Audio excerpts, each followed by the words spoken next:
Bismillahirrahmanirrahim. Assalamualaikum warahmatullahi wabarakatuh. Saya Siti Rumaisa.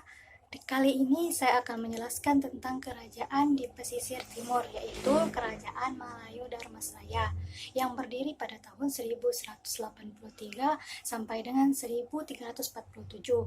Nah, di sini saya akan menjelaskan yang pertama sumber-sumber sejarah Kerajaan Dharmasraya.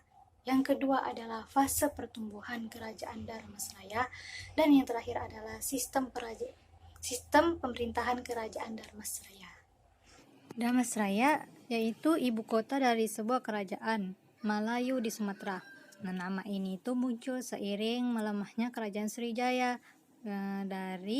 pada tahun 1025.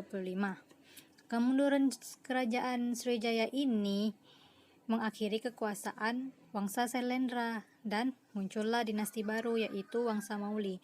Nah, Wangsa Mauli ini adalah nama dari raja Kerajaan Malayu pada saat itu. Nah, Kerajaan Dharmasraya ini juga merupakan disebut dengan ibu kota dari negeri bumi Malayu yang terdapat dalam Paraton. Paraton itu adalah kitab yang dengan aksara Jawi.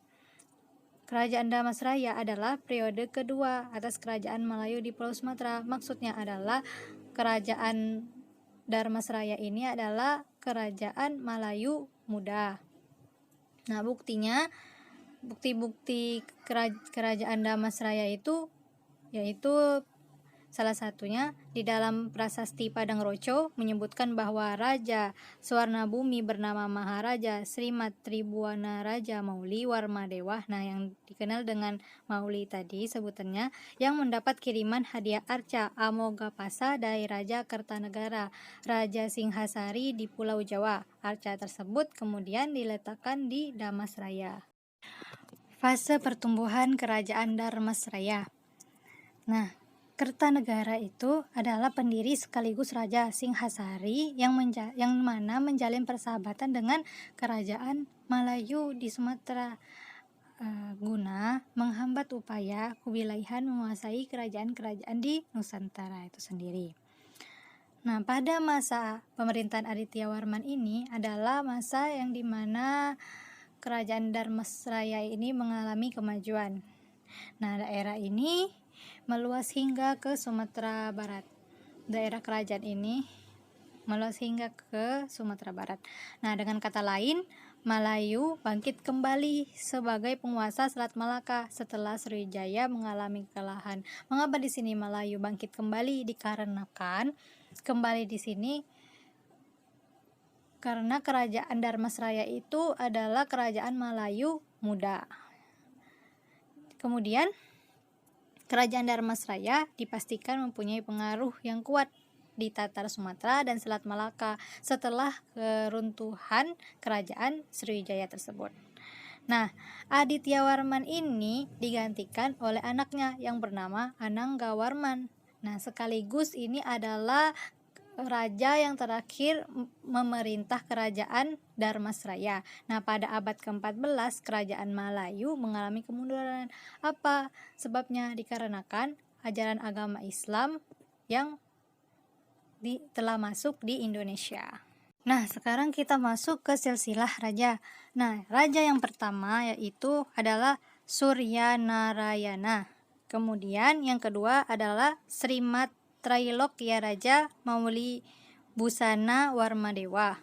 Dan yang ketiga adalah Srimat Tribuana Raja Mauli Warmadewa.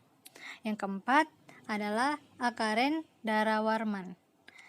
Kemudian yang kelima Srimat Udayaditya Warman Pratapaparakraman Rajendra Mauli Mali Warmadewa. Dan yang terakhir yang memerintah di Kerajaan Dharmasraya ini adalah Ananggawarman. Nah, sekarang kita masuk ke sistem pemerintahan Kerajaan Dharmasraya.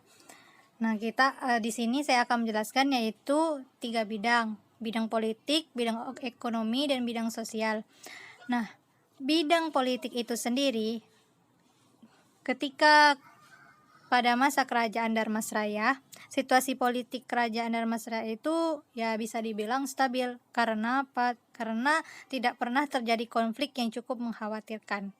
Nah, kondisi ini dapat dibuktikan melalui mekanisme perpindahan kekuasaan yang teratur tanpa pemberontakan atau permusuhan persaudaraan.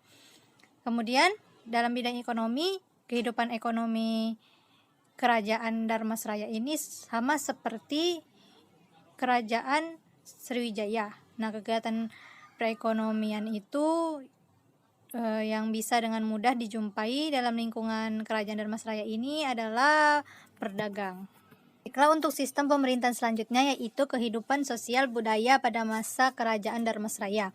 Nah, dijelaskan bahwa Aditya Warman ini merupakan pemeluk Buddha aliran tantra. Ia sangat memperhatikan kesejahteraan para pendeta Buddha sehingga beberapa biara didirikan olehnya sebagai tempat tinggal para pendeta Buddha.